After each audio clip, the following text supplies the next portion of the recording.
Watch it, okay? Yes, sir.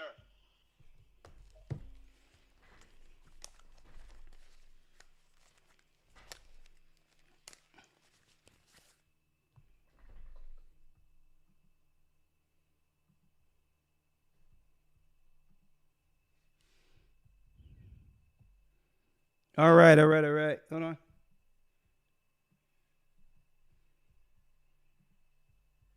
All right. Are we back? Are we back? Yes? Okay. All right, brothers and sisters. Here's part two of what's going on. I cover the guidelines according to uh, what YouTube say, as long as we don't play it all the way through, and we don't use it as as the way they made it, where is it have to be a creative way of showing someone else's content. All right, it have to be creative where it's being disturbed or interrupted and not being shown all the way through. Okay, so obviously, yeah. Obviously there's something going on with that, but I'm gonna leave that be, and we're going to erase that off of our um off of our stream, right?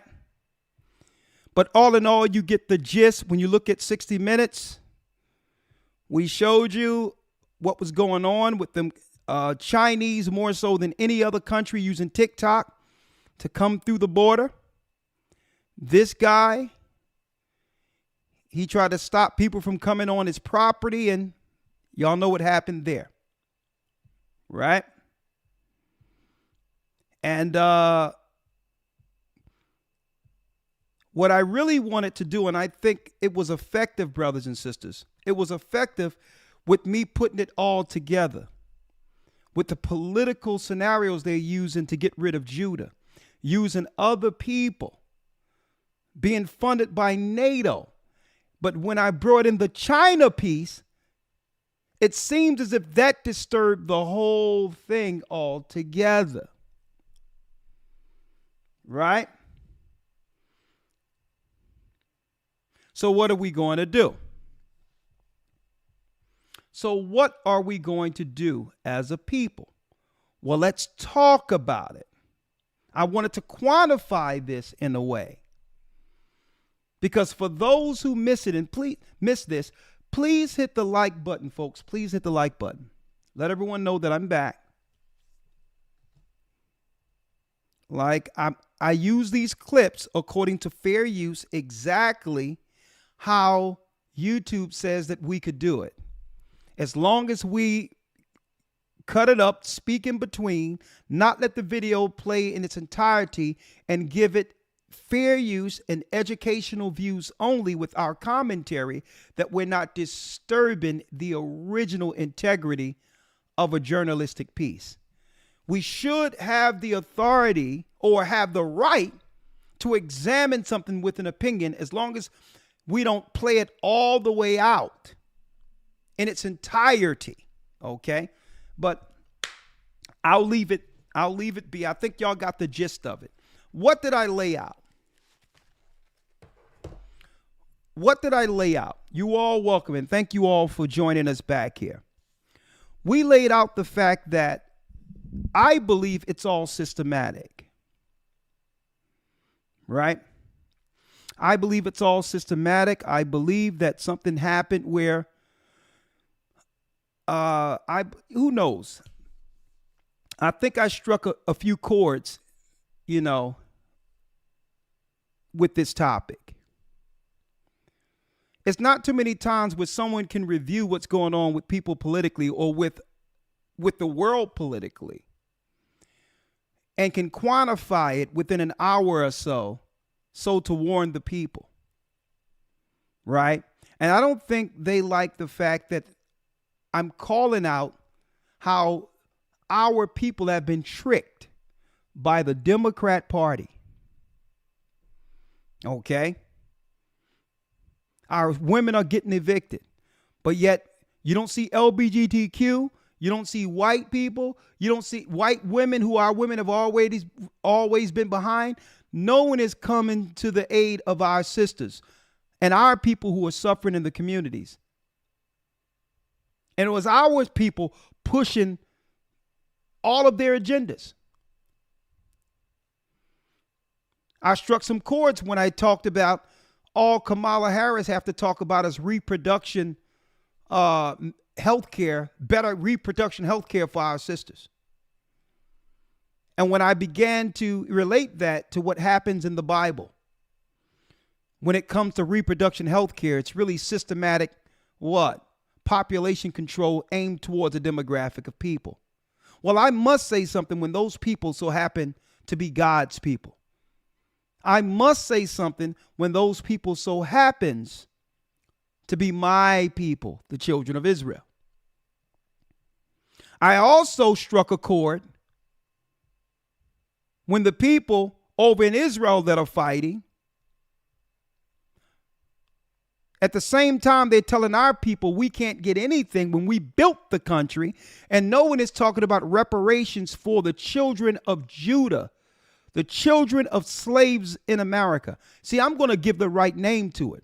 Some people call it foundational Black American. Some people call it what's the other names they have for it? African descendants of, or what is it? African or American descendants of slaves? American descendants of slaves. Yeah. ADS, American descendants of slaves. That's another name for it. But no, we are the tribe of Judah. Thank you, other lawyer. Yes, We're sir. the tribe of Judah. And then at the same time, they don't have no reparations for our people who have built the country. They've always used immigration as a social warfare against us, whether it been Italians in the past, Eastern Europeans in the past, and now they're bringing in all these people at once to stomp us out as a people.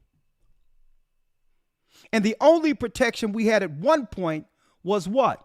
The solidarity we had as a political holding place for us to meet, which was the Christian church. And they have successfully destroyed that. The Democrat liberals. And at the same time, they can't do nothing for our people. I need y'all to look here. $17.6 billion in emergency aid to Israel.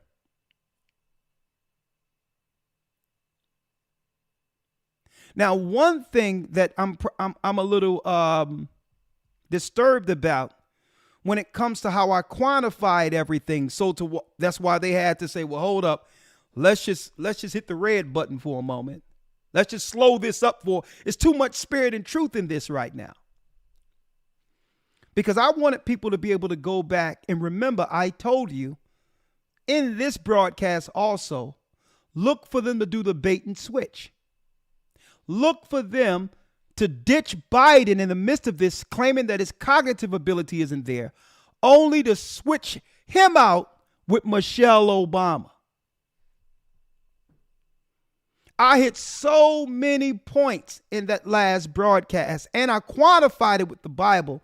It was so effective that I don't blame them for trying to do something about what I'm saying right here tonight, because it's truth that they don't want people to look back on to say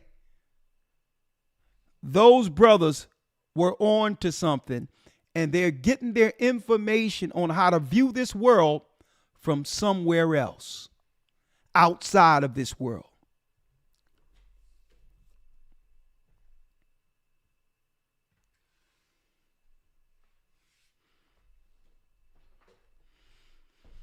So I made sure I told AC, even because I don't need the commentary, and I don't need the video and all that I don't need none of that.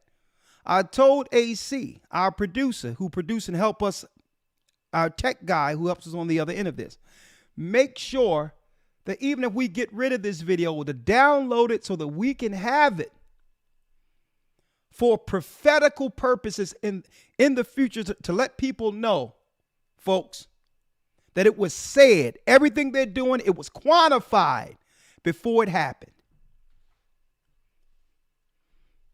We're gonna hold the video, and we may get rid of it on this platform, but it needs to be heard, because for that time and space, everything was quantified. I said before I come on this evening, I said that I'm going to try to quantify it so that when our brothers and sisters hear this,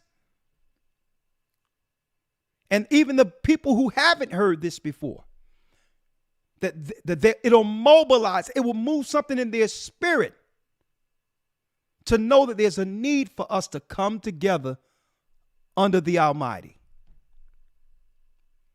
Because, folks, this is warfare. This is warfare. I'm going to read it once more here before I open up the lines. I'm in 2nd Baruch.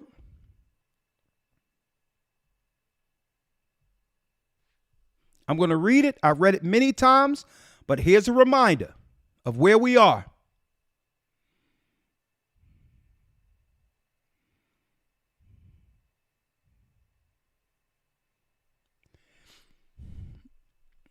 Second Baruch 27:1. 2nd Baruch. And he answered and said unto me, in 12 parts is that time divided, and each one of them is reserved for that which is appointed for it. In the first part there shall be beginning of commotions, and in the second part there shall be slayings of the great ones, and in the third part the fall of many by death, and in the fourth part the sending of the sword. That's talking about wars. And they're sending the sword into our communities now by releasing the jails and allowing military-aged strangers in the community amongst our men, women, and children. NATO funded. Did I mention that? Let me remind you that in the first part of this, a lot of you don't know that your federal, that your NATO money is attached to your country, your city and your state actually funding what they should do for citizens within that particular area. So in order for your government officials to agree with the funds that comes to their city, they must agree to the asylum money also. That's why Mayor Adams in New York can't do anything. That's why your mayor in Chicago can't do anything. Because if they cut off the money to the citizens, it also cuts off the money, the federal money, right? If they cut off the money, to the migrants, it's a NATO agreement with the United States. If they cut off the migrant money, they also have to cut off the citizens' money that's attached to it because it was drafted in the same legislation. See, they said, well, listen, in order for us to agree to this, you have to add that into it. And they attached the migrant money to the citizens' money.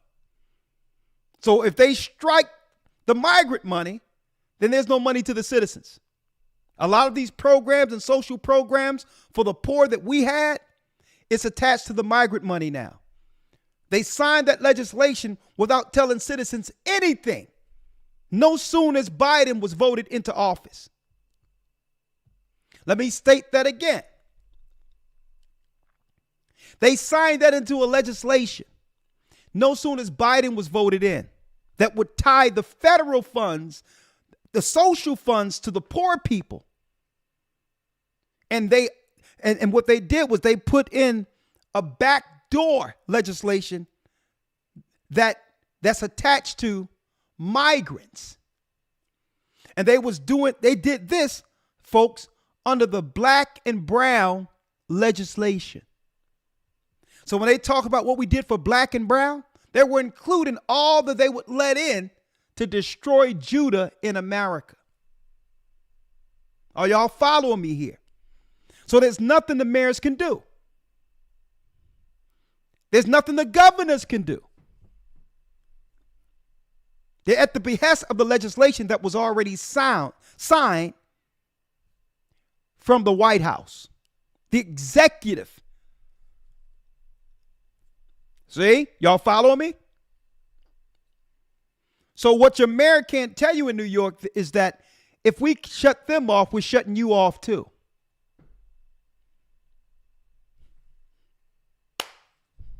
Handing over the citizenry to the international governing body.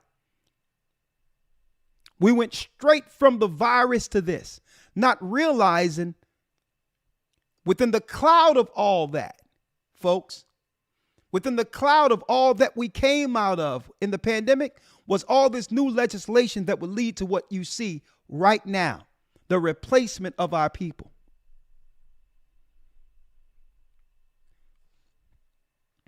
Let me read this on, Elder Lawyer, and we're going to break down in a moment. Sending of the sword. And in the fifth part, famine, withholding of rain. And in the sixth part, earthquakes and terrors. And in the eighth part, a multitude of specters and attacks of the Shadim, which is demonic attacks, which comes under what? Mental health. That's why I say watch what y'all taking out there. Watch what people are suggesting you ingest or you take. Because a lot of this stuff comes with demonic side effects. I mean, what type of healthcare would have a side effect that would have you believe that it's okay to take something that at the end of it, you get suicidal thoughts? If that's not an attack of the specters in the Shadim, I don't know what is. And if they're going to talk about a side effect in something that will have you off yourself, what would stop that thought from having you say, well, not just myself, everyone else up in this house? That's the attacks of the specters in the Shadim. Right? And the 11th part, wickedness and unchastity. Right? We have this conversation that's out there about body count. Right? Where there's no shame in saying, I've been everywhere. The Bible says this would happen. And in the 12th part, what? Confusion. Confusion from the mingling altogether of all those things aforesaid. For these parts of the times are reserved and shall be mingled one with another, minister one to another, for some shall leave out some of their own and receive in its stead from others, and some complete their own and that of others. So it'll be one thing after the next, folks. One thing will start and you think you've actually recovered emotionally and mentally from that. And no sooner you try to get out of one thing happening that's engineered, another thing. Right? No respite, no relaxation from the madness. No sooner as you're out of a pandemic, then there's fires. Fires on Maui. Earthquakes. Fires in Canada. As soon as you get out of the fires, what? Immigrants. And then they stop the immigrants. Then they stop publicizing the immigrants. Then it's war at the Gaza Strip. Right? No rest. And at the same time, you're walking into a supermarket looking for a rest from all of this, and you hear over the speakers, oh yeah, today we have a special. You can get 2 for 1. You can get the flu and you can get this one. Get yourself a double package. It's no relaxation anywhere without being inundated with all of this stuff.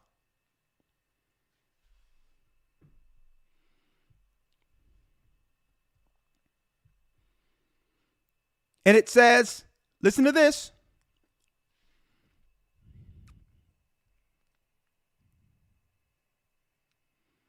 For the measuring and the reckoning of that time are for 2 parts a week of 7 weeks. It's speaking of the last 50 years before the consummation. We're near the end of it. And I answered and said, is it good for a man to come and behold that it is better that he should not come lest he fall? But I would say this also, who will he is incorruptible despise those things which are corruptible? And whatsoever befall the case of those things which are corruptible, and that might look only to the things which are not corruptible. But, O Lord, those things will assuredly come to pass which thou hast foretold to me. So do thou show this also unto me. Indeed have I found grace in thy sight. It is in one place or in the parts of the earth that those things come to pass, or will the whole earth experience them? So what Baruch is asking is this just going to happen in one part of the earth? Is there any place safe? Or will the whole earth experience this? Right? Good question. Right? And the Most High answered in the 29th verse. And he answered and said unto me, whatever will then befall the whole earth. Everyone on earth is going to experience the prophecy of the last generation. No man or woman can escape in the earth the prophecies that are coming. Therefore, all who live, that's everybody, will experience them. For at that time, I will protect only those who are found in those self-same days in this land. Okay? In this land. And this goes back to our people. This goes back to the wilderness area we were in, where the 12 pillars are still in place near Mount Sinai. This is where the Most High was speaking to Baruch at. Hold tight. And it shall come to pass when all is accomplished that was to come to pass in those parts, that the Messiah shall then begin to be revealed. He's not in the earth yet. He's close. And Behemoth shall be revealed from his place. That's right, folks. The land creature that was created in the beginning, in the fifth day, will be revealed. And Leviathan, which is the water creature. So when you see that land creature fighting against Godzilla in old Chinese animation, it's prophecy. They're coming to wreak shop on the earth. And Leviathan shall ascend from the sea, those two great monsters which I created in the fifth day of creation. And guess what? Baruch is dropping this. Chinese theater dropped this for years, movie makers, because there's a prophecy in China where these two come in and destroy the cities in Tokyo. Don't tell me our word, the word of the Hebrews, isn't the true word. And shall have kept until that time, and then they shall be for food for all that are left. Christ is going to destroy the animals, these two. And the earth shall yield its fruits in 10,000 on each side. Then it's talking about the regeneration of the earth to feed the righteous who are left. But I'm going to go into that another time. So here's a question. Elder Lawyer, it's a high time to awaken out of sleep real quick for me, please. Yes, sir. And then we'll open up the lines.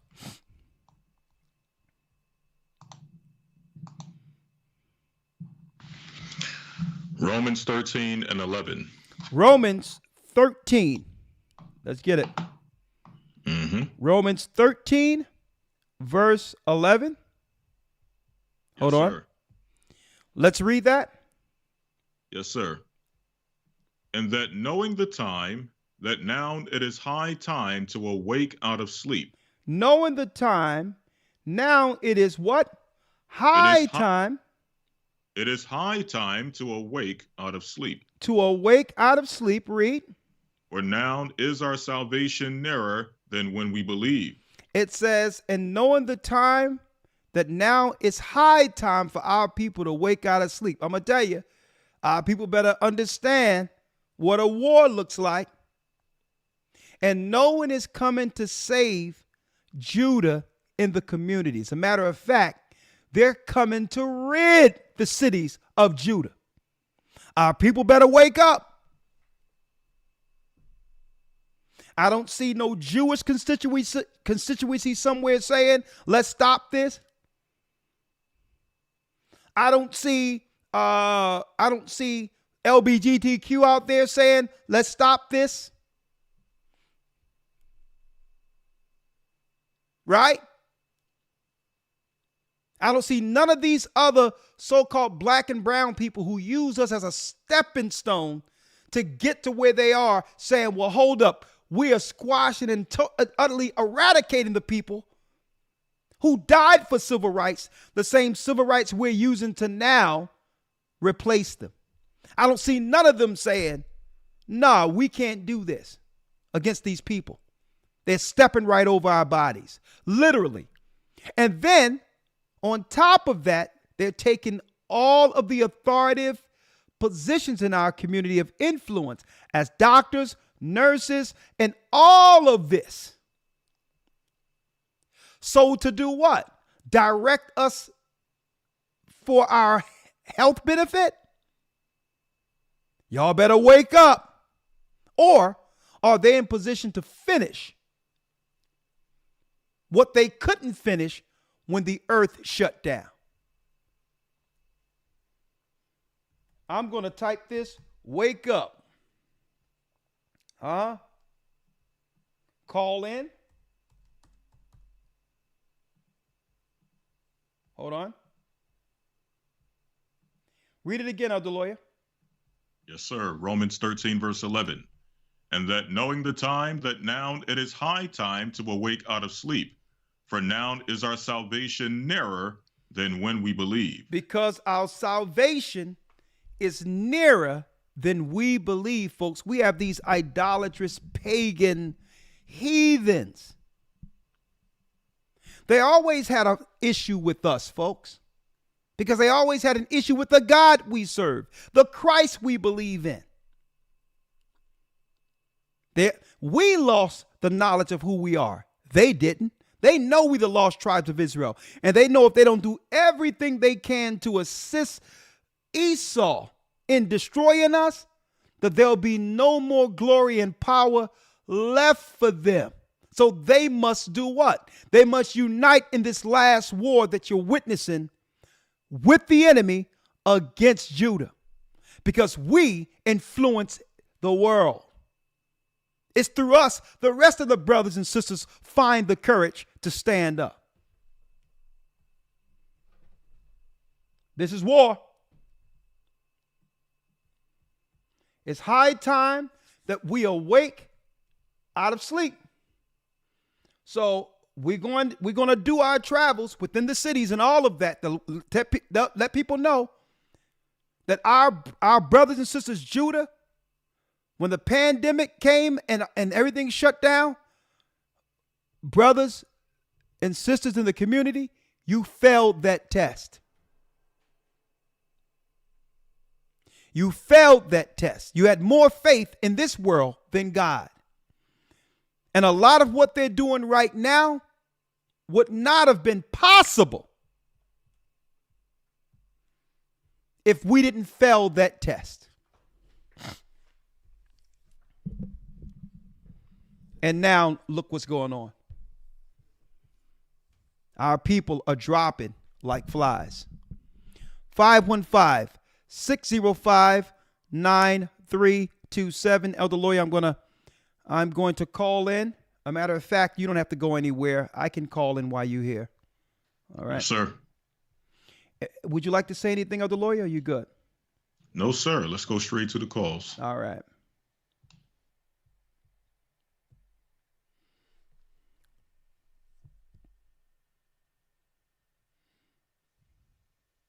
Blog Talk Radio. Welcome to Blog Talk Radio. Please hold and you will be able to listen to the show. And for those who missed it from the original broadcast, Unmuted. that we're going to probably put that up on Patreon, the original broadcast. Let's see here. When it comes to AbengoRadio.com with Brother Alex Flemings, we're going to bring him on as a media. He's going to be a media component under the Gathering of Christ Church when it comes to radio, mass. Hold on.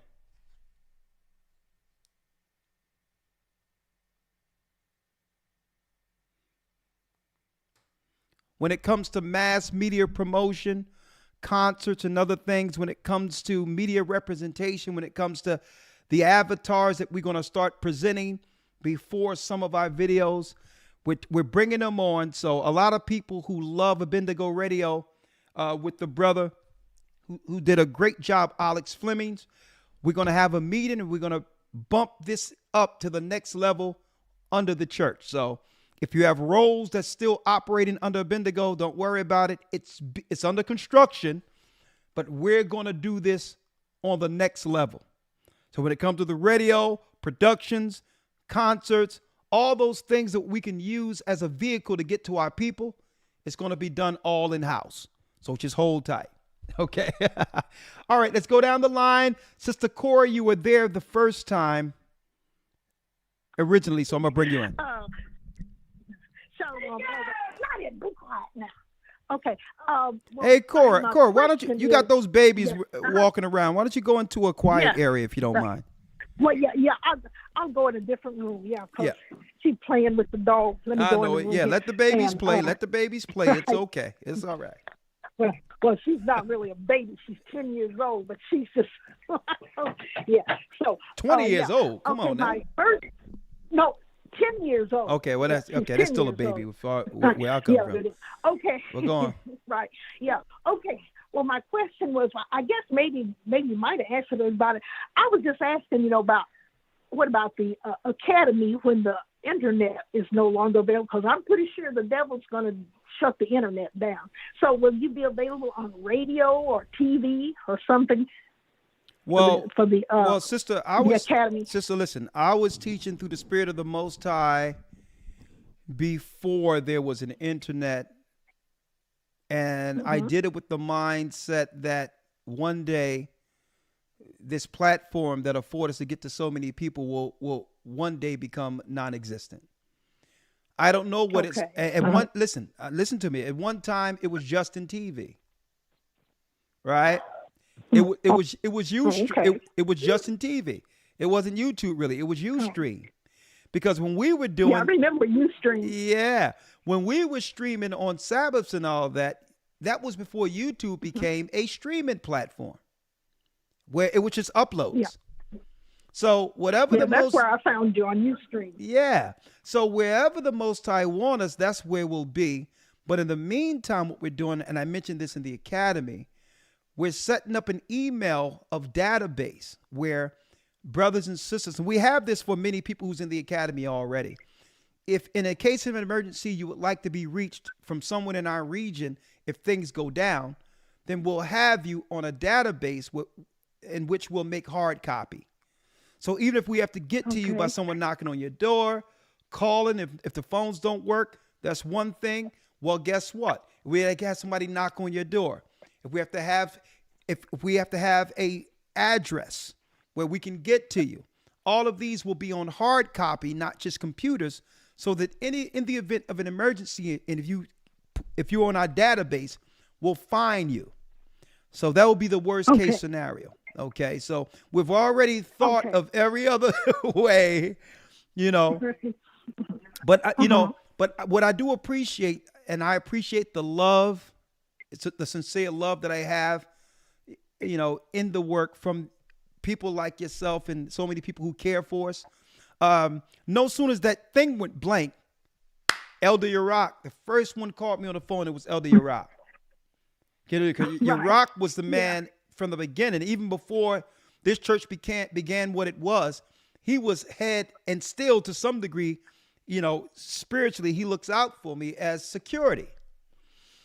You understand? So no sooner as that thing went blank, that phone clicked, and it was Yarack.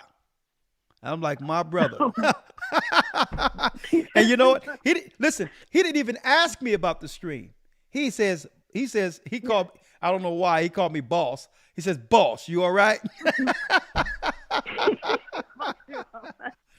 So yes. Yeah, I mean, okay. But don't worry about it. The Most High have always made an avenue in which we would find a way. If we need to be your Morpheus to come in and grab you out of the matrix real time, even when this stuff is done, we'll be there. Okay.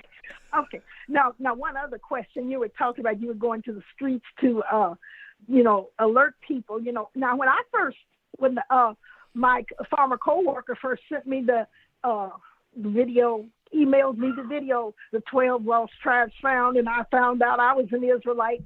Well, I was telling everybody on Facebook, and then one person, she got offended. You know, she said I was talking too much, and I was bothering her, and she unfriended me because she was. And then she said she had known we were Israelites for a long time.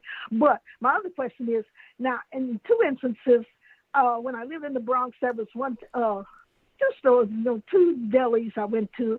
I would walk one block east and go, and there was an Ishmaelite. And he was, I could get a bacon, egg, and cheese, and I know my bacon would be beef bacon. Go one block to the north, and there was my brother, Simeon. And his bacon, egg, and cheese, he's going to have the pork bacon on there. So I guess he didn't know he's Simeon. And I've got that same situation here in Harlem. One store I go to is the Ishmaelites. Go caddy corner across the street, there's Simeon. Yeah. And I said, I'm going to start going to Simeon because that's my brother there. But I bet, he's probably going to have, I haven't bought a bacon, egg, and cheese there from him yet, but I imagine it's probably going to be pork. So I'm just wondering, should I go in and let the brother know that, he's a brother, an Israelite, and that he should be selling not beef bacon, but not pork bacon, but beef bacon. No. Don't tell him that. No, listen. The Bible says, "Be wise as serpents, harmless as a dove." Right?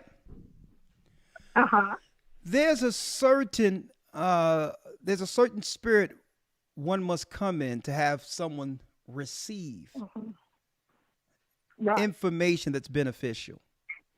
No adult want to feel they're being told what to do with their business and their money. Right? Well, I was just wondering. Listen. I'm going to show you. I'm going to show you how to do it without directly offending people. Right? Okay. The way you go into it is say, brother, one of your sandwiches is some of the best sandwiches I've eaten. It's just that I'm kosher. Use words they would understand.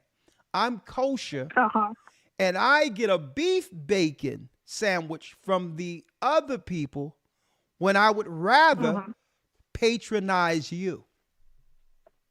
Right. Okay. See that? You don't even got to go into the law. Now, if he asks, because you said kosher, you can say, well, listen, according to the Bible, the law, and even Christ can attest to this, we're not supposed to eat pork. A lot of our people are getting sick and, high blood pressure, and there's worms in pork. I don't want to offend you because I know that's your business, but that's why I choose not to do it. But I'm just telling you, I would rather buy the sandwich from you if you can get some beef bacon up in here. Okay. Right? But I was wondering if I should go in.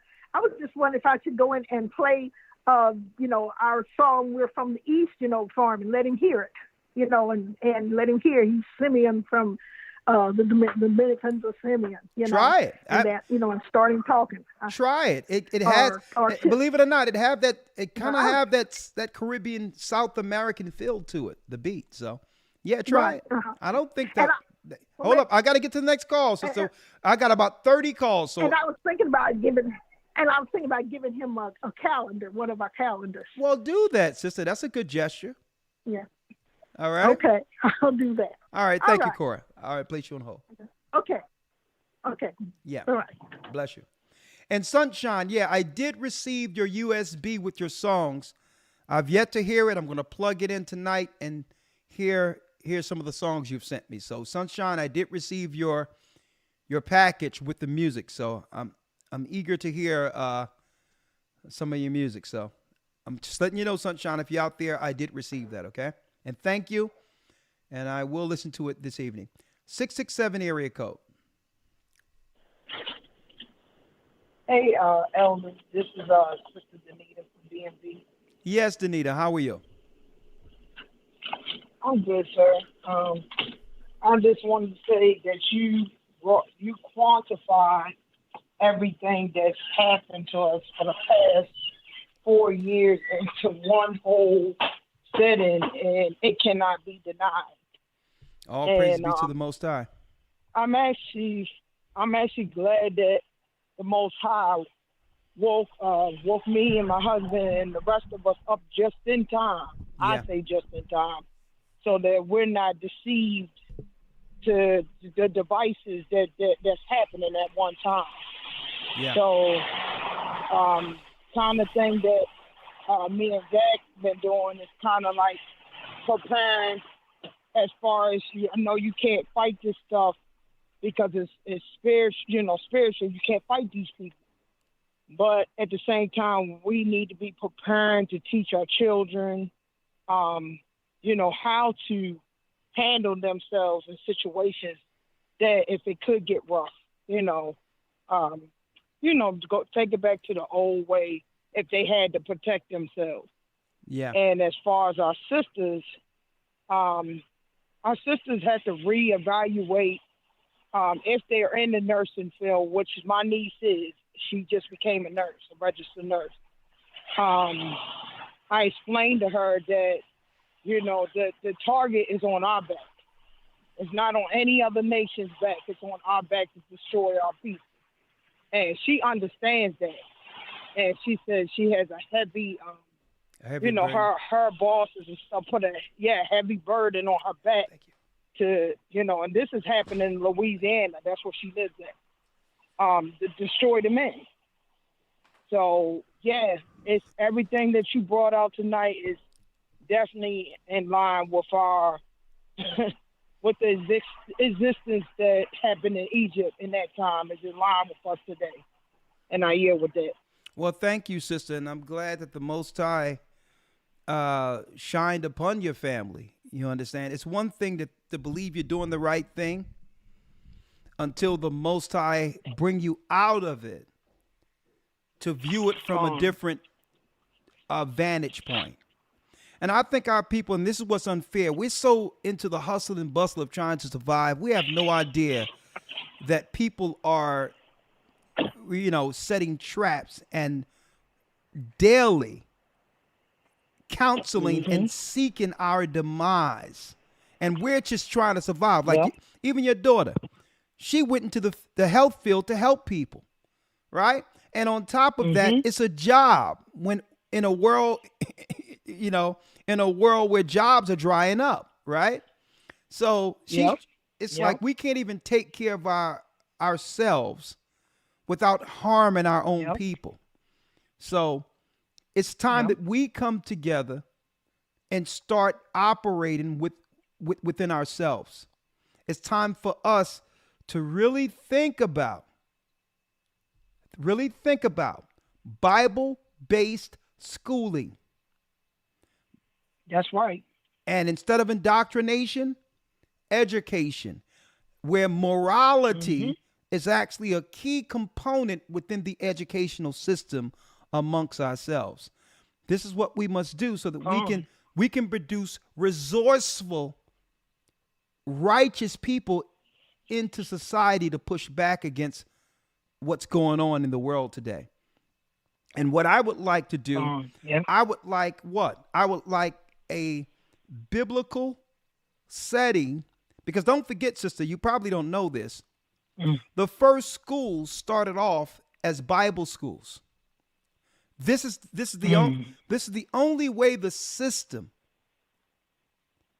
could get a hold on our people who we didn't. Don't forget, we didn't trust these people, right? So the only way we would release our children into someone else's care is if we thought they believed in the Christ we believed in.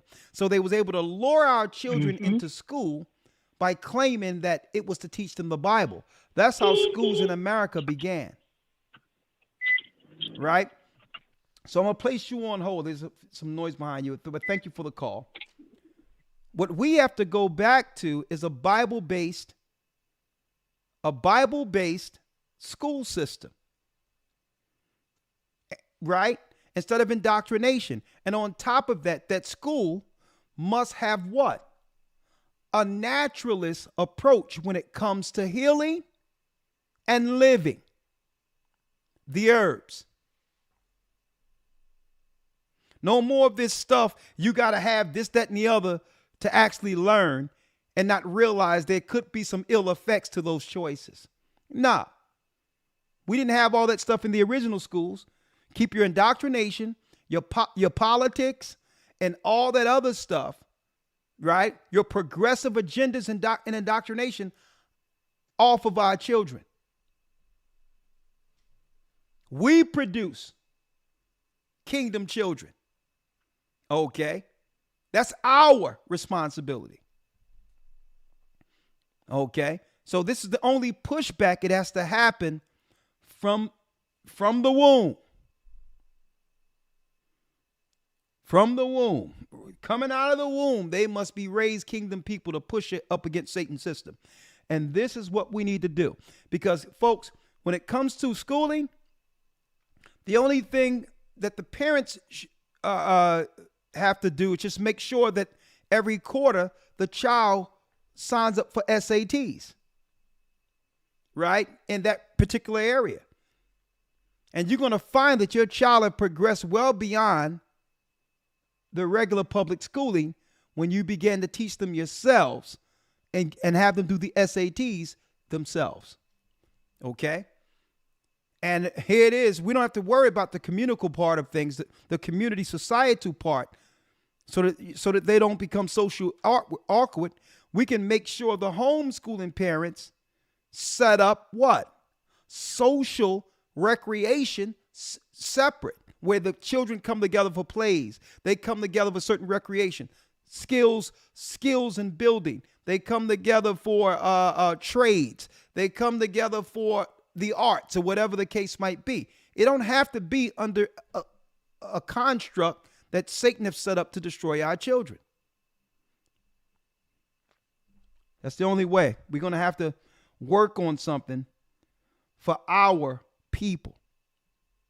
Okay, they set up what? They set up engineering and science in our communities, and we thought they were setting up schools for us. And engineering and science is so that they can have these Asians and East Indians come into our neighborhood and become what? They will become the technical professionals in the technical world. And they did this right up under our noses using our schools. And now look. 704 area code. Shalom, Elder. Shalom, how are you? All right, pretty good. Elder, all praise to the Most High. Hi, Elder, just on the point what you just saying.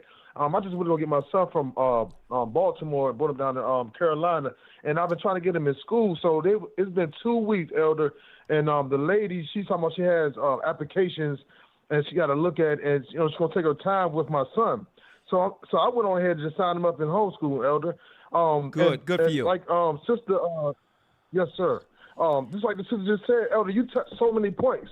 And Elder, I'm so I love the opportunity, but I'm so glad that I do Uber, Elder. I ran into a brother today. He said he an atheist, but he was an Issachar, right? So I said, no matter what, brother, if you accept that you are Israelite or not, it's in your blood. It's you. And Elder, I think I gained a soul. Now, the key point I wanted to talk to you about, Elder, is about a nurse I came past. So we're in the I'm driving her to see her male friend. So she was, a little intoxicated. So she's like, oh my God. She said, how do you like doing your job? Because she was like, she's looking into it. But then I said, oh, well, yeah, it's cool. And I asked her, what do you do? She said she's a nurse, Elder. And she said, oh, she was basically saying how much she hate doing it. And it was a Caucasian sister. She was saying like, oh man, I just hate my job. And it was basically, I could tell from how she was like explaining, I think she was tired of what they was doing. She was like, man, you wouldn't believe what they have me doing and what goes on. You know what I mean? And I was like, wow. So when you said that, Elder, it is a lot of sisters that do nursing, that they do feel some type of way about their job. And they regret, and they have a real regret of what is transpiring. So everything you hit, Elder, and it was on point tonight. And that sister definitely saying she really wanted to stop doing nursing. Yeah. And, hey, that was the reproductive health care they were doing in Egypt, telling the nurses to get rid of the sons. So I just wanted to emphasize that because really, I understand there's a limited places where we can actually earn in employment, money that can actually, impact our families. And nursing is just one of those.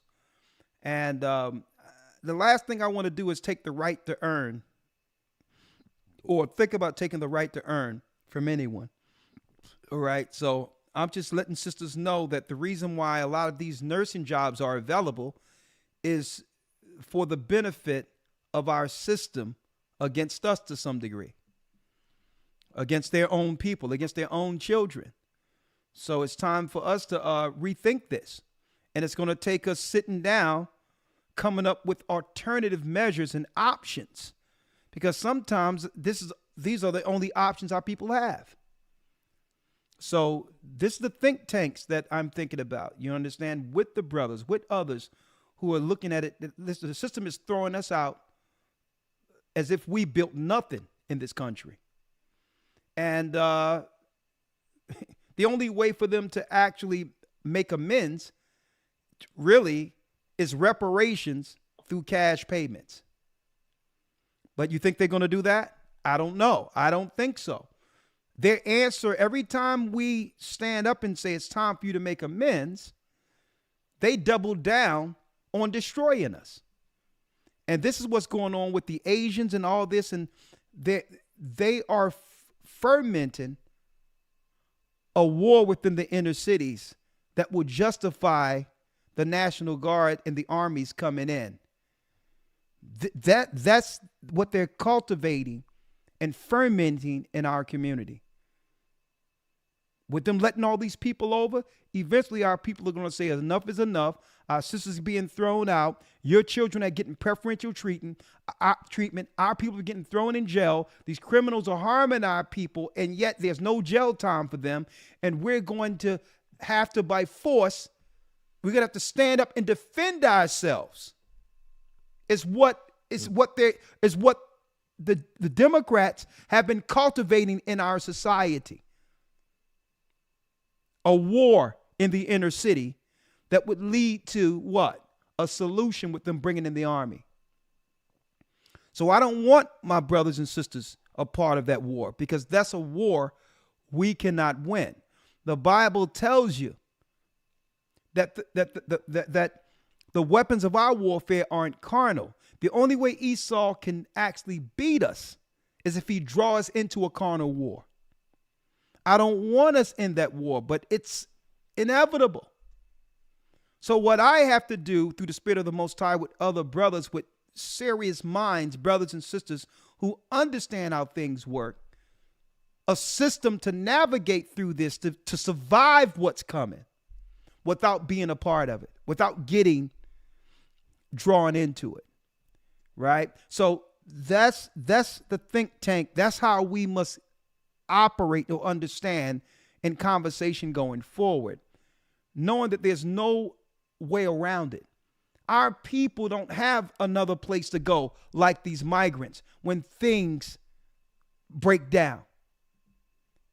We can't go to Africa, okay? Let me make it clear. We have an entirely different culture understanding. We become a different demographic. It's not that easy assimilating yourself into something. It's simpler for an African that's living in America to have a place to go back to. Right? We were forced here with no place to go.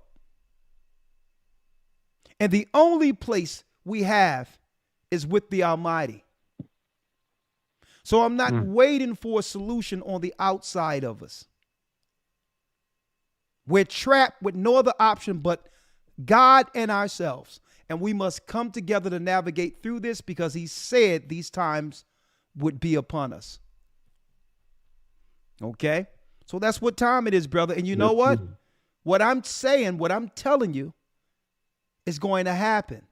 We're going to navigate through this and we'll win and meet our Savior on the way into the wilderness.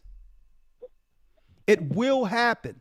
But if we are drawn into any altercation, this satanic mess of a pot of confusion that they have actually created to sink us through, we're done. All right.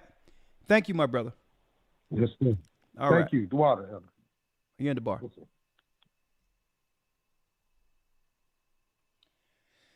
Zaria has a comment. Zaria. Shalom, Elder. How are you? I'm doing well, sister. That's great.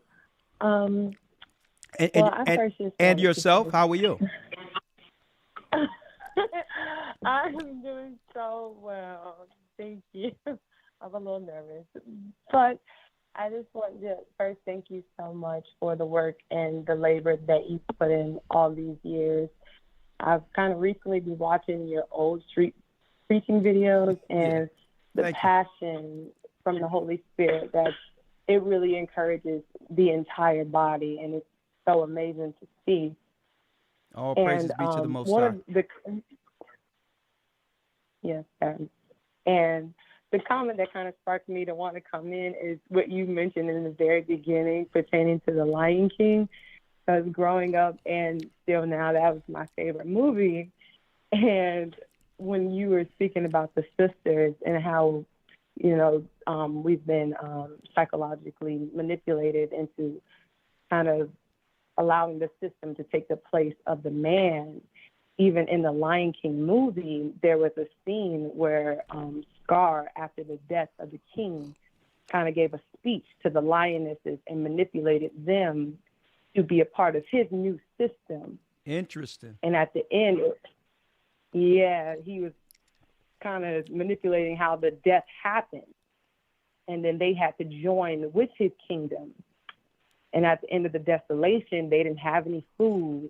And the women had to be the ones that were hunting the work to sustain his kingdom. But eventually, Nala ended up leaving to find her king, which is Simba. Yeah. And them coming back to stand together. Yeah. Makes me think of the representation of us coming back together. Yeah. And I just wanted to close by saying that it also has changed my own mindset about what's really important in this system as far as what we deem as successful. Not to so much seek the things of this world, but to seek the things of the kingdom. And that Exactly. puts me in the mindset of my own father. Because about a month ago, he was able, my father came to one of the churches in Georgia, and me just being connected to him really kind of brought that protection back that I know that I need in this world, and that connection of being almost connected to the Most High through my own father, and that was just a beautiful thing. God, I It's wanted good to hear. share. Great to hear. What city and state you're from, Sister Zaria? Yes, I'm from Florida, GOCC, Florida, Okay. Orlando. Okay, so I On the guess other- we'll yeah. see you at the Passover, huh? Unfortunately, this Passover, I don't think we're going to be able to make it due to eligibility, but the next Passover, What you we mean should due be to able to go. what you mean due to eligibility? What are you talking about? Well, I don't think we have enough status to be able to attend this Passover Well, listen. this year. You tell Elder Fennell that you spoke to me on the broadcast, and we need to find out what status you need to be able to get to the Passover. Okay. All right. Yes, sir. All right. I'll see you at the All praises Passover. to the Most High. All right. Shalom. Shalom. All right. Bless you.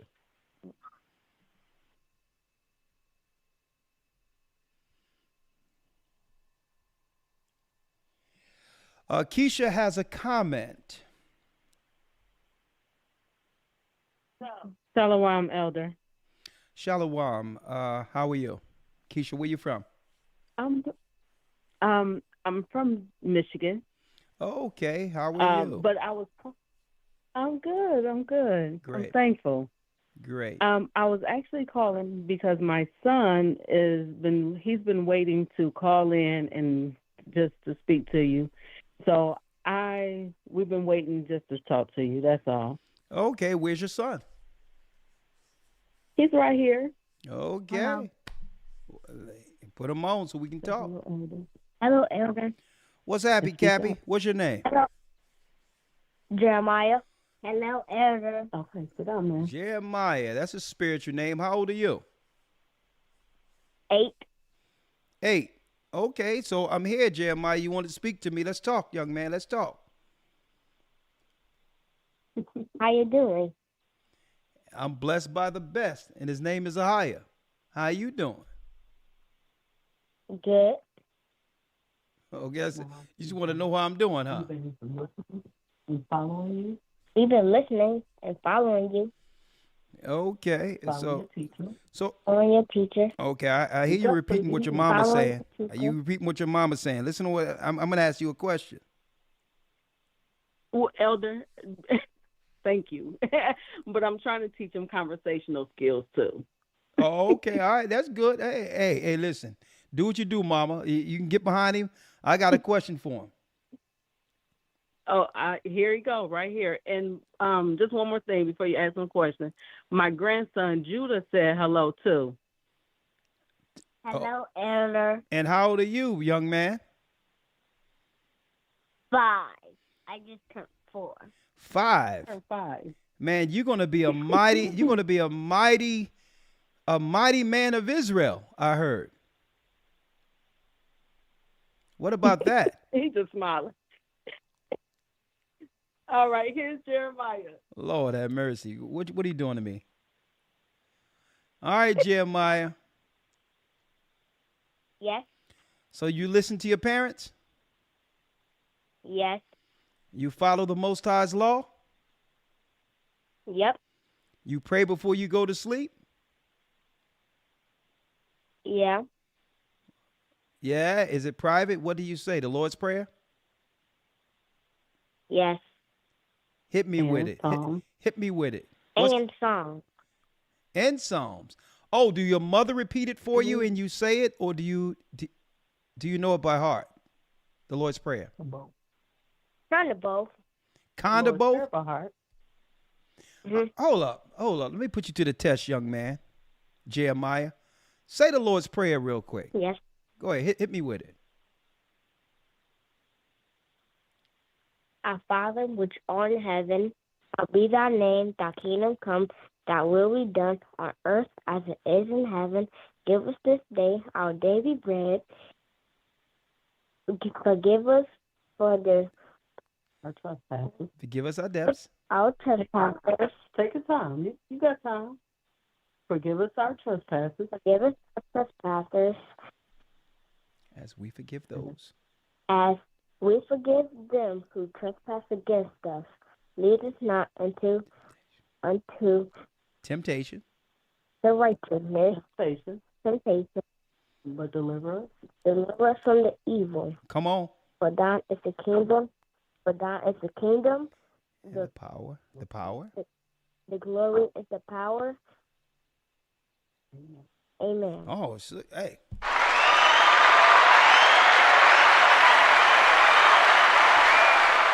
All right, Jeremiah.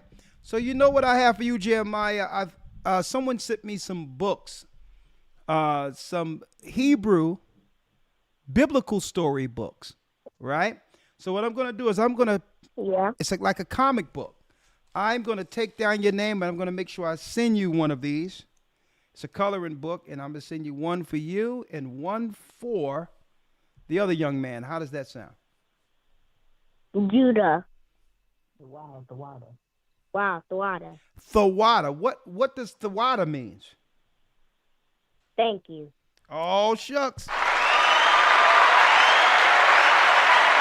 I know how to say the whole place. I came from a mama too. Hey, folks, this is why I'm going to put you on hold. I'm going to talk with you soon. I got your number. What's your name? Hold on. Keisha? It's, you want his Keisha. Yes. Yes, sir. Okay, Keisha, I'm going to give you a call tomorrow. We're going to get an address. And we're going to send out some books for your children. All right? Okay, the water. Thank you so much. All right. Thank you. And now you see why the Pharaoh wanted to get to Moses and why they didn't want Christ around. And this is why they're trying to target the womb. Y'all sisters are so important because it's through you all prophets are born. Thank you.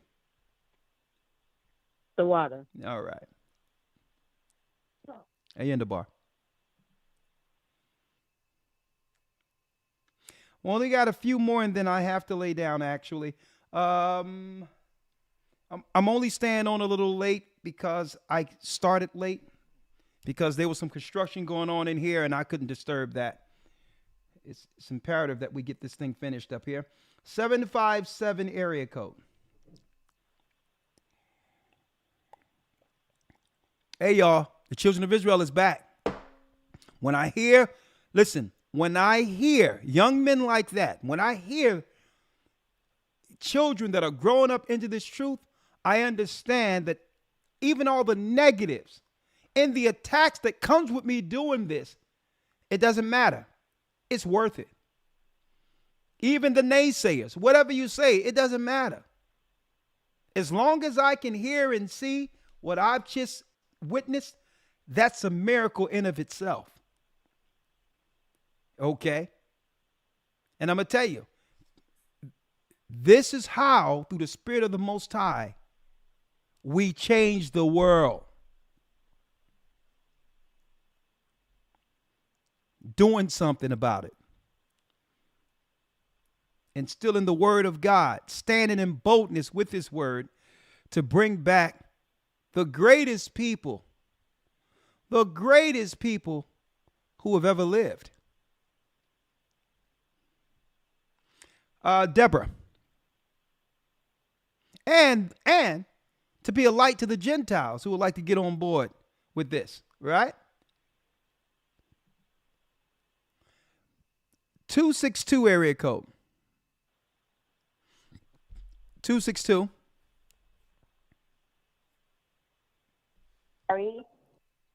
Hello? Yes, that's you. How are you? Your name?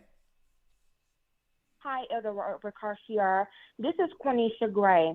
I want to touch a few bases with you. Okay, I stay in Wisconsin, right?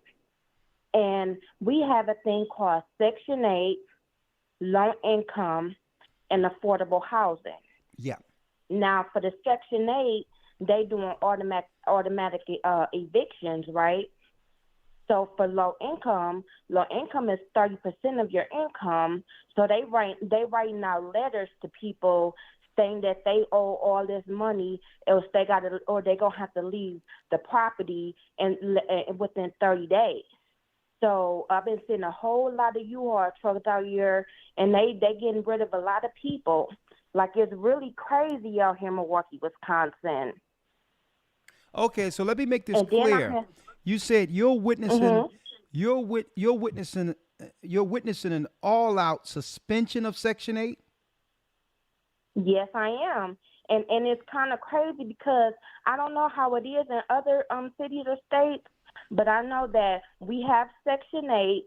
Okay, that's one part. And then we got another thing called low income. And low income is based off of 30% of your income. Now, that's a whole nother situation from Section 8.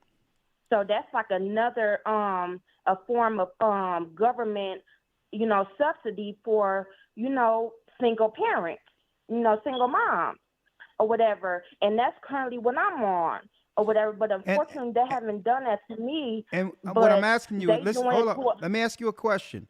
The 30%, what does that entail? That whatever your rent is, you're responsible for 30% of it? 30% of your income. No, it's Yeah, just- 30% of what you bring in. so 30% of what you make, you're responsible for paying for housing, is what you're saying? Yes. And yes. they will supplement the rest. Yes. Okay. So I hear myself in the background. I don't know what's going on. But anyway, if that's the case right now, they haven't circled around to you right now, but you're seeing many of our sisters who are on Section 8 getting evicted. Yes. And to yes. what? That was one of the bases I wanted to touch with you. That's going on in Milwaukee, Wisconsin, or whatever. It's like I'm seeing U-Haul trucks everywhere because we stay in a large complex or whatever, and it's like U-Haul after U-Haul. It's just ridiculous. Why aren't people coming together? Why aren't people in general coming together to bring a political spotlight on this in lieu of what they're doing with housing migrants and giving them jobs, money, food, what have you? Why no one is actually putting a spotlight on this in comparison to why these people are privileged to get all of this who aren't citizens, opposed to your people who've been living here, our people who have built the country? No one have thought to do anything, or our sisters are just dealing with this in silence, right? Yes, they dealing with it in silence. But you know what, Elder? I came up with that same conclusion, but, people don't want to listen to me, because I feel like they can get a big lawsuit going on against these private-owned properties that's low-income based or whatever. But when I bring up the situation, they want to avoid it. They want to beat all around the bush or whatever like that. So I'm like, you know what? You just go on. If they evict you, then they just evict you because I'm trying to warn you. I'm trying to drop some knowledge to you, and you don't want to hear it or whatever. They so mad because they getting evicted or whatever. So it's like they not thinking straight. You know what? This is deep because I'm looking at a situation where at one time they incentivized women to not have men in the house. That's what was going on when I was growing up. And they were willing to pay the whole thing. Public housing, I remember when public housing, where my mother was probably paying like $100 a month or something, and they paid for the rest, and still public assistance and everything else. We grew up on Diamond Street, right? Public housing authority. But it was incentivized that they would take care of everything. If the father wasn't on the paperwork, it would have to be as if he didn't exist, right? So they incentivize the women to get housing and all that without the man long enough for the men to get fed up and say, you know what? We're tired of being treated like we don't exist. Right? And now men are out of the game altogether. Now they're doing an end around now and saying, well, okay, now it's time to deal with you. Okay. That's right. Now that there's no man to help sustain you, and we've helped you drive him off altogether. Now we're taking your housing away because we were only using it as we was weaponizing the housing so that you didn't have to submit. Because you had something he didn't have. And if you were going to live under a man's power who's providing, it comes with compliance. It comes with submission. But if you got your own place, no matter who's paying for it, whether it be you or the government, automatically you have a leg up on the man who feels what? He feels more so spiritually castrated because he must depend on his woman to live. So all of that did a serious job on the psychological, the minds of men, to a degree where men said, you know what, this is just too much. There's too many hurdles to cross here. And you can't tell nobody what to do if the house is in her name and she can do what she want to do. And even if she's wrong, I have to go. Right? So they were very patient with this. And now they're doing an end around. Sister, you know what I think is going to have to happen? What? I think sisters are going to have to humble themselves. And I think that they shouldn't go online and say that they don't need a man no more. I need you, but I don't want you. Women are going to have to be honest. All that boss babe stuff got to go out the window. Sisters going to have to just like they come online and brag and all that. They got to come online and say, listen, we were lied to. Forgive us. Mm-hmm. Forgive us. Oh, I Forgive have us. humbled myself. Listen, we forgive you because you haven't been perfect either as men, but we've been showing out here because we had housing. We had this, that, and the other, and we were wrong. They played us. They played all of us. Yeah. Right? And I think let me tell you, our men in general, people in general, men are forgiven. Right? Mm-hmm. Some would say, and I'm not going to say it's absolute, but sometimes men can be a little bit more forgiving than a lot of women. Yeah. Well, when women get a grudge, boy, you listen, the earth is scorched. But all in all, the only thing that brothers are waiting to hear out there that I'm hearing when it comes to, and I talk to my sons and all that, is to be honest. To be honest and humble themselves.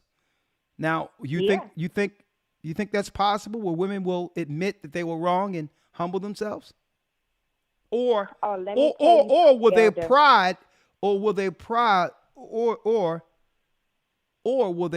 get in the way and they just deal with what they're dealing with? I'm going to tell you this, Elder. If they don't humble themselves willingly, God will make them humble themselves. Yeah. Because I didn't humble myself when I was supposed to, and the Most High dealt with me, and now I'm humble. You know, I don't want to put my business all out on air or whatever, but before I got into this truth, I thank the Lord that He brought me to this truth because I've been out of the church for about 6 or 7 years. Yeah. Because when I would go into, I remember taking my youngest son walking to church, you know, and I'm thinking to myself, why am I not getting, you know, the edification or the answers that I need? So I just stopped going. And for you know it, when 2021 hit, Elder, the Most High he dealt with me. I was pregnant 2021. Okay. I was diagnosed with preeclampsia. Okay, the Most High saved me from that because I have to go an emergency C-section. And do you know when I woke up, the doctors told me, we weren't expecting you to make it. They said I had at least about a couple of strokes. And you know, during this whole experience of me, you know, trying to learn how to walk again, to learn how to talk again and feed myself again or whatever. Thank God I have children. I've been introducing them into the truth. You know, they helps me, you know, and also I want to talk to you, Elder Acarcia, because I have a PCW that comes to my house to help me and stuff like that until I get up on my feet and stuff. Okay. I was watching you. I watch you all the time. I listen to you. I'm a Patreon-y. I ordered the calendar. Thank you. I'm in the I'm in the academy or whatever. You know, I'm taking it serious because I feel like this. If I can take it seriously for the Christian church, why come I can't take it seriously for the real truth? Exact. Thank you. You know, yeah, you have all these specials on Christmas. For the Christians, talking about give $1,000 this and this and this. I was one of them where I would give $1,000 here, thinking that was it, but God showed me what it was. You know, and I thank you. I praise the Most High. You know, from dealing with you all these years.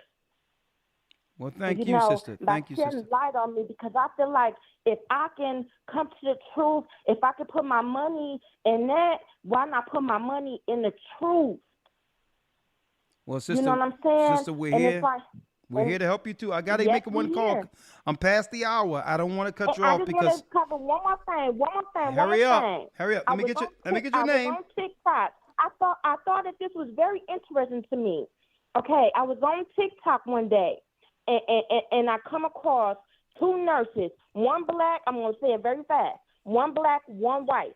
Okay, the white lady was saying, no, the black lady was saying that she just came to a funeral, and the white lady said, "What is a funeral?"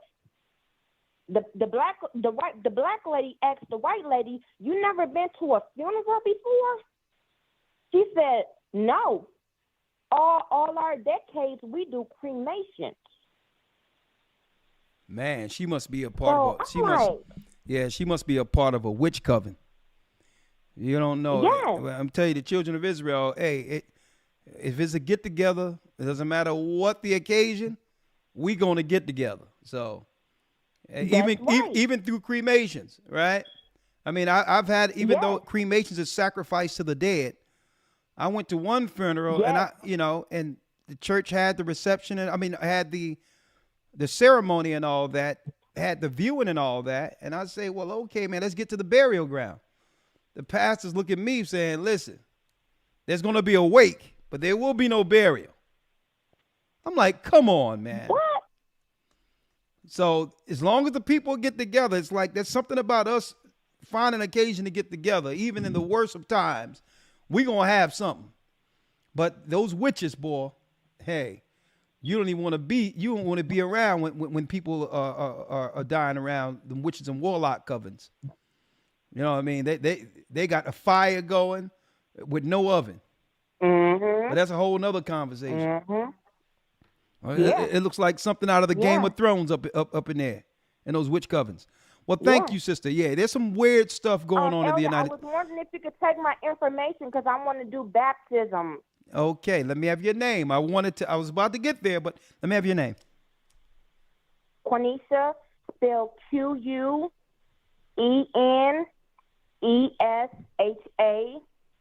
last name Gray, Gray. Quenisha Gray, I got you. So I got your number here, baptism. We're going to have someone call you. And we're going to take you to the water. Welcome to the body. Thank you. You're welcome. Bless you. Yes. Mm-hmm. All right, Elder Lawyer, you can go to sleep, young man. I'm going to take the last phone call and end the broadcast. I thank you for all you do, you brothers and sisters, and your support. I have one last call, 206. Elder Lawyer, Yes, sir. you can rest if you would like. Have a good night. I'll call you tomorrow, okay? Yes, sir. All right, bless you. All right, shalom. Shalom, last call for this evening, 206 area code. One thing about Elder Lawyer, he love his sleep, boy. I tell you, it's like, I tell you that. He be ready to just nod around past 8 o'clock. You can forget it. 206 area code. Talk to me.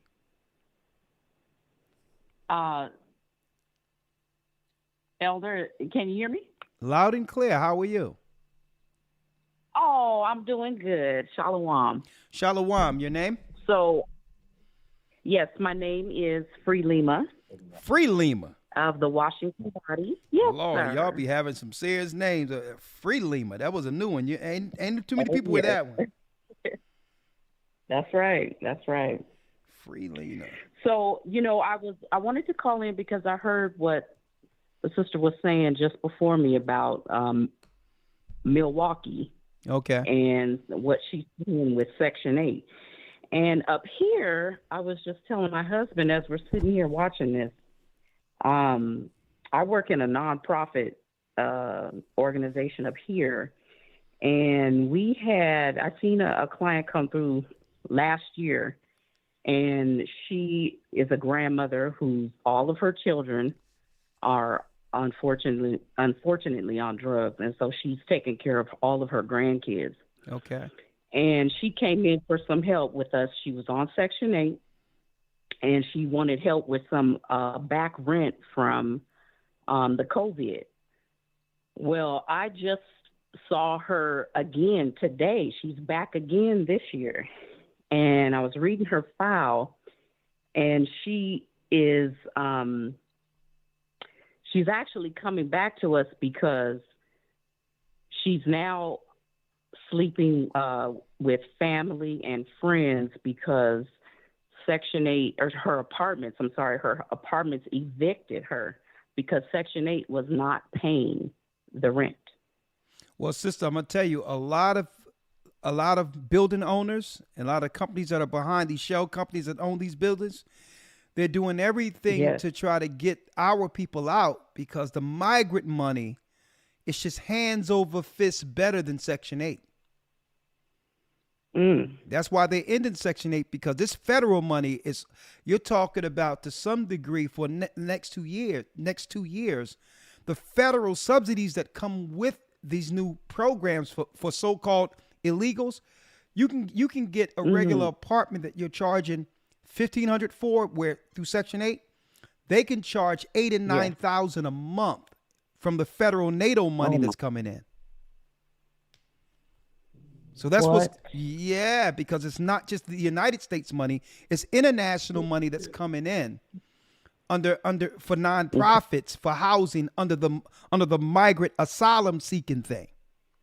So this is why a lot of people own apartments. They're saying that they don't want Section 8, but they're seeing there's letters that are coming to people saying that we have all these people, and if you allow housing, this is the money you'll get almost immediately. So they are now coming around, putting our sisters out so that they can fill it with Eastern Europeans and other so-called migrants. Yeah. My goodness. Okay. Now I see the whole picture. Yeah. Okay. And you can't really sue. You can't sue Section 8 and all that because it's unfortunate that it happened under the, between the Democrats and the Republicans. They started changing legislation and the requirements for the money. And a lot of the money that was in some of these systems aren't allocated within the United States no more. It's being allocated through international law. So the money that's coming through, there's no more money. What they're not telling Americans is that there's really no more money in Social Security and all these other what they call entitlements. They have totally robbed the coffers of all of the the financial substances that was connected to all these programs are gone. So it's the federal money that's going to keep these apartments actually in place. It's the federal money And and it's the everybody international money. Yeah. Yes. And everyone that they're evicting, all these women are coming up with thousands in debt because of what wasn't being paid. Yeah. And they're leaving with the debt, and they couldn't even afford. They couldn't afford to live where they were, and they're leaving with the debt. So to make it hard for them to get another place on top of that. Right. Exactly. This is exactly. Let me tell you, this is a reckoning of the worst way happening right now. Yeah. Because none of us bad. thought that this housing and these housing scenarios that for our people would ever run out. They knew that they was going to do this. The world powers, they knew that this was the plan. Okay. They knew they were going to do this. So now the question is, what are our sisters going to do next? We're talking in the hundreds. We're talking about in the hundreds and in the hundreds and hundreds of thousands. What are they going to do next?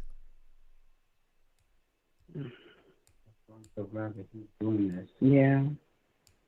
I don't know. They're struggling right now. They're really suffering. And then think about this. Think about this. And this is the sad part about it. The people that are coming in who are not citizens are going to have their housing. They're going to have extra money. I'm going to tell you where this is going. It's sad because this is where this is going. Let me tell you what they call it in America survival work. That the migrants were on the street doing survival work because there was no housing and working for them. That's the term they used in New York when the so-called migrants came. Why? Why are they using this? Because selling someone's body is a normal occupation in the countries a lot of these people come from. So it's going to be nothing for those who have the upper ground now, who came from these places, who have housing, who has housing, finances, and all that, to now offer to pay our women to survive. It's going to get crazy. And this is we can't have that. Listen, they've already set up beforehand, and no one's seen it coming, the apps and all these things to actually condition society into this type of interaction. But we didn't recognize what they were setting in place through the technology, we didn't know that at the end of it, there will be this just oversaturation of women without homes. And what do the women do in other countries without homes? Survival work. Right. And this is why, listen, when you thread the needle and you put it all together, this is why Kamala, the first year when Biden was in office, she was speaking of a legislation in California that would allow legal prostitution. Why would she even present something like that in the United States? If she didn't, if the government didn't foresee this being a viable occupation so that those that have no housing could survive. That's where it's going, sister. Trying to drown us in sin. This is where, sister, this is where it's going. Yeah. And we just have to get in front of it. We have to pray for our people and do as much as we can. But it's just, we're talking about the hundreds and hundreds of thousands. Yeah. They're just throwing our people away. So. Okay. All right. All right. With the water for time. Yes. I just, sister, we're going to do what we can to help our people as much as we can. Yeah. But yes. When we started realizing we were Israel and started putting that out there, now the enemy is saying, well, okay, if you're Israel, we're going to throw you out with your God and see if he help you. And that's this is their answer to the awakening. And you know what? It's time for us to just dig in and get ready for this Mm-hmm. for this war. All right. That's right. And help as many people who want to be helped. All right. That's right. Yes. Well, we'll take him over all their things any day. Well, sister, at the end of it, the good thing about it is a kingdom where there's no more pain, no more suffering, and this kingdom will be on earth. And our people will see the promise. And we're not going to have to die to get there. Okay? Right. It's coming here. Okay. So, All praises to so this is the persecution we must get through as a people. But on the other side, the children of Israel win. We just have to get through it. Right. Right. Okay. So I know where my prayers will be set forth tonight. Yeah? Yes, yes. Well, thank you, sister. A lot is happening. I really appreciate Yes, it, and sister. thank you. And my We prayers love to you, you. brother. Thank you, my brother. I love you too, my brother. And stay strong. Put those prayers up. Let's pray for each other. Let's pray for our people. Hey, right now we're in a war and the enemy is at the door, literally. They're trying to erase Judah, but Judah will stand. And guess what? The lion will roar. Shalom.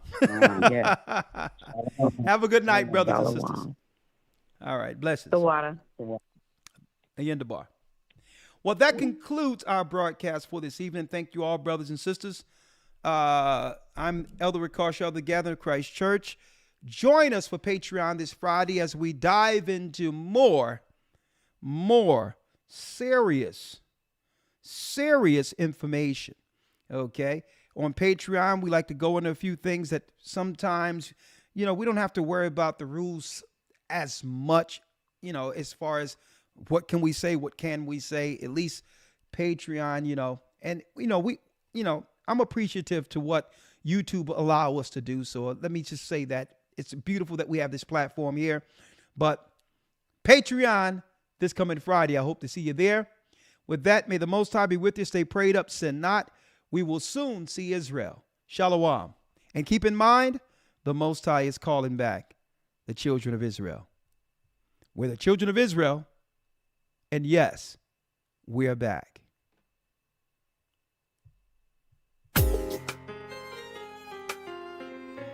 Good night.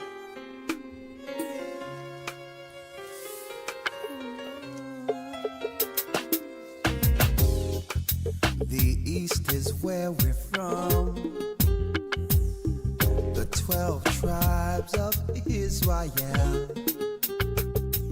In 721 BC, the Assyrian king, he took us down, we fell. With a great escape, we went through the Euphrates. The Lord held the water still. To a land where no mankind dwelt, we went. The 12 tribes of Israel. So we be Manasseh, the Cubans, Ephraim from Puerto Rico, and Bali from the Isles of Hawaii. The Lord is calling back Israel. Zebulon from Panama, Gad, the North American Indians, Simeon, the Dominicans. Our highest gathering Israel. The Arabs and Africans told us. A good point. Together our wives and children then sold us. In the belly of these great ships we traveled in fear. By the rivers of Babylon we found our brothers here. A high gatherer. Asher in Colombia. Reuben from Australia. Issachar, the Mexicans. A highest gathering Israel. Judah, the Negroes. Benjamin, the West Indians. Levi, the Haitians. A highest gathering Israel.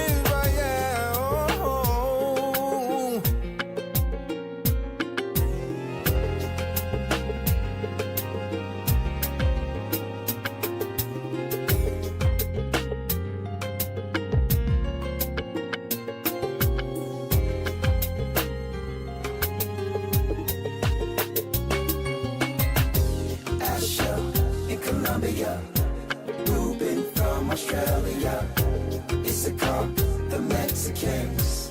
That's who we be, Judah, the Negroes, Benjamin, the West Indians, Levi, the Haitians, Manasseh, the Cubans, Ephraim from Puerto Rico, Naphtali from the Isles of Hawaii. The Lord is calling back Israel. Zebulun from Panama, Gad, the North American Indians, Simeon, the Dominicans. Our highest gathering is